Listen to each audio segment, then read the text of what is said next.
Father's Day has passed and the 4th of July is getting closer, I found myself thinking a lot about loss, especially after I've had a few conversations lately that reminded me grief has a way of resurfacing when we least expect it. Sometimes it's a date on the calendar, like the holiday, or a familiar place, a favorite meal, or even a song that takes us back in an instant.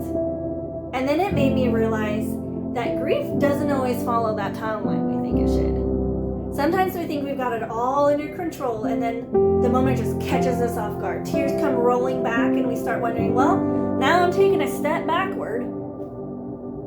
But really, maybe that's not what's really happening. Maybe it's actually simply another reminder of how deeply we loved. And as I'm thinking more about this, I can't help but think about that time Jesus stood outside the tomb of Lazarus. Do you remember that one? I mean, he knew what he was about to do. Lazarus was about to walk out of that grave. And he had hope, and he knew hope was coming. And yet, he still wept. How amazing is that to think about? I mean, Jesus didn't rush past the grief because he knew the ending. He actually entered into it. He stood with his people who were hurting before he even performed the miracle. And I wonder how often we actually expect ourselves to do the exact opposite. I mean, we remind ourselves that yes, our loved ones are with Jesus, and we hold on to that promise that we'll see them again one day. And although those things may be true, and they give us hope, that doesn't take away or erase the ache and pain of missing someone today. So I've started to wonder if healing isn't actually absence of tears, but the presence of God in the middle of them.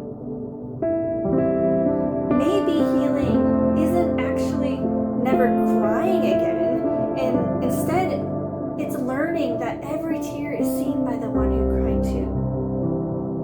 If this season has stirred up memories for you, or you're feeling pain of missing a loved one, whether it's because of the holiday and anniversary or just simply wishing someone was still here, I hope you give yourself grace, because missing someone isn't a lack of faith. It's actually an evidence of how deeply you loved.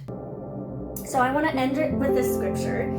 The Lord is near to the brokenhearted and saves those who are crushed in spirit. Psalms 34:18. As you go through this week, don't measure your healing by whether or not you still cry. Remember, Jesus stood at the tomb of his friend and wept, even knowing hope was on the other side. And if he wasn't afraid of his grief and entering into it, well, then we shouldn't be afraid of ours either. Sometimes healing isn't found in pretending we're okay. Sometimes it's actually found in realizing that God is near in the middle of that pain, gently carrying us one day at